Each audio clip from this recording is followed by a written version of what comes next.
Après avoir vu dans une première partie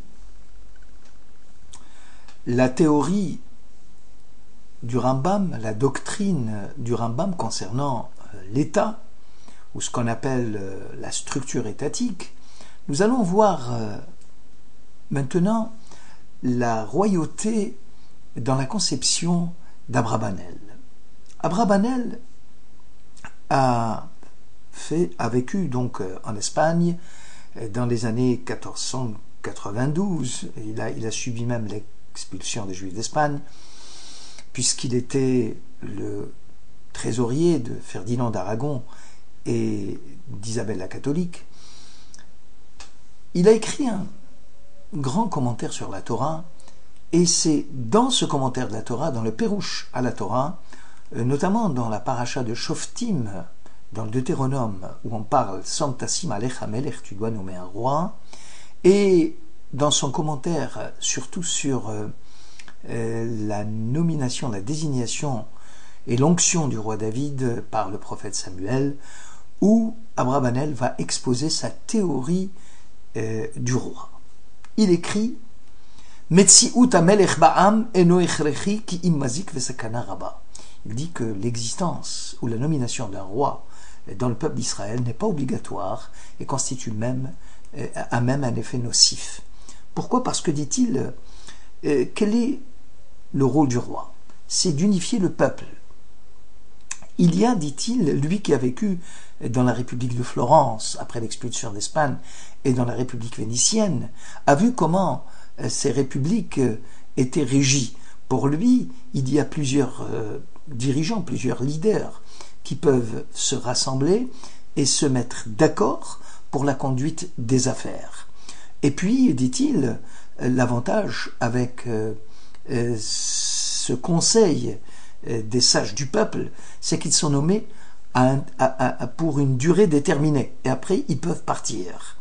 C'est eux qui doivent conduire la justice, et c'est eux qui, par leurs conseils sages, mènent les affaires de l'État. On dit que le roi permet la continuité. Abrabanel dit que cette autorité, ce conseil de sages, peut être nommé pour 3 ans, et que l'avantage, c'est qu'on peut les modifier quand on n'est pas d'accord avec eux. Enfin, le roi aussi, c'est le pouvoir absolu. Eh bien, dit-il, le pouvoir absolu du roi mène nécessairement à la dictature monarchique.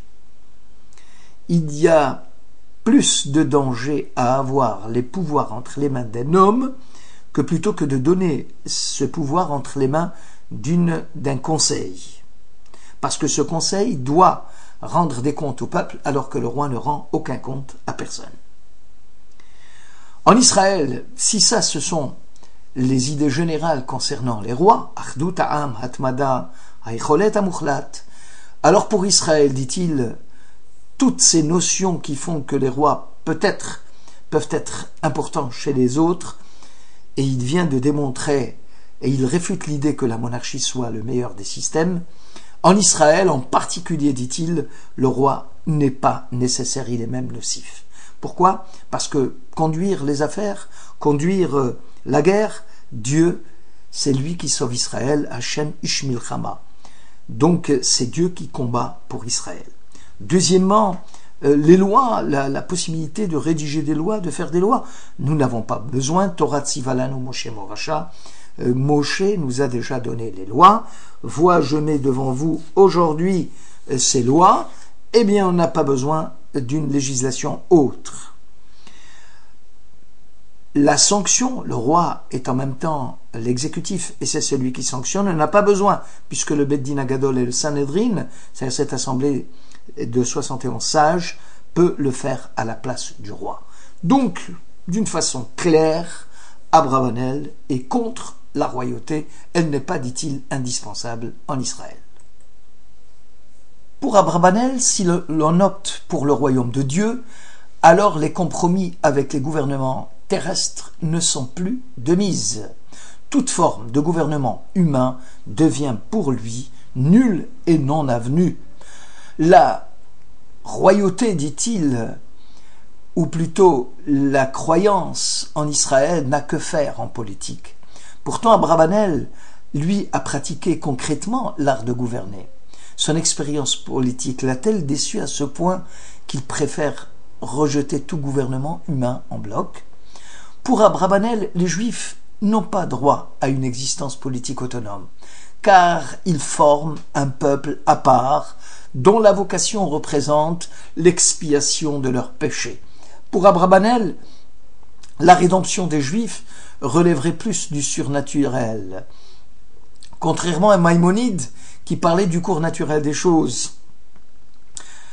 Abravanel n'avait rien à proposer à son peuple. En tant qu'exégète, philosophe ou chef de communauté, si ce n'est la foi dans un miracle, un état qui viendrait de Dieu. Il y a, dit-il, une providence surnaturelle particulière qui s'exerce en faveur d'Israël, et il y a, dit-il, une providence naturelle, divine, qui s'exerce par des processus naturels et qui s'applique aux nations du monde. Abravanel professait que le monde était régi par deux systèmes de lois, l'un était valable pour les Juifs et l'autre pour les non-Juifs. Ainsi, toute communauté était, ou plutôt toute idée étatique était contenue déjà dans les lois juives qui exposaient la loi divine, et il n'était pas besoin donc de s'exercer aux disciplines étrangères. Tout ordre politique, écrit-il, vise la soumission à une norme par le biais des sanctions. Si la sanction est nécessaire, c'est le signe, dit-il, de la chute, et que l'homme ne bénéficie plus de la grâce divine. Contrairement à Maïmonide, qui soutient que l'homme est un animal politique et social. À l'origine de l'homme, dit-il, Abravanel, l'homme vivait à l'état de nature, comme dans le jardin de l'Éden, ou à l'état tribal, dans le désert, sans organisation politique. Abravanel réfute la royauté et ses prérogatives. Il n'a pas besoin de la permanence de la gouvernance, on l'a vu. Il n'a pas besoin du pouvoir absolu du roi, on l'a vu. Et il n'a pas besoin de l'unité du peuple, car d'autres instances peuvent assurer ses fonctions beaucoup mieux que le roi. Il réfute également, on l'a vu, l'idée du roi guerrier, puisque Dieu c'est lui qui mène la guerre. Il réfute l'idée de le roi auteur en matière de droit, puisque c'est la Torah qui est la source du droit, et la permanence également du roi pour prononcer des sanctions. Il dit que le Sanhédrin peut s'en occuper. L'état naturel de l'homme, écrit Abravanel, est l'état politique, c'est l'état miraculeux d'Israël dans le désert, c'est ça son objectif. Il n'est pas donc étonnant que Abravanel fasse un appel à la passivité et à la soumission politique. Ceci, dit-il, s'applique aux Juifs, puisque la providence veille sur eux. Les non-Juifs, eux, ont besoin d'une forme d'organisation politique, mais pas les Juifs. Comment concilier l'antimonarchisme d'Abravanel et sa croyance dans le droit divin des rois? Les sujets ne peuvent se rebeller contre un roi tyran qui n'observe pas la loi, car en se soumettant à un roi, le peuple s'engage à lui obéir inconditionnellement. Ceci, dit-il, s'applique aux non-juifs.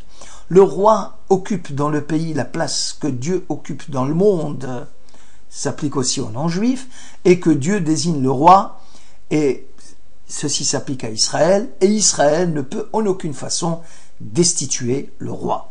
C'est la raison pour laquelle il est contre la monarchie en Israël. Ceci, bien sûr, nous amène à la question centrale: y a-t-il place dans le judaïsme pour une cité idéale distincte de la cité du royaume des cieux?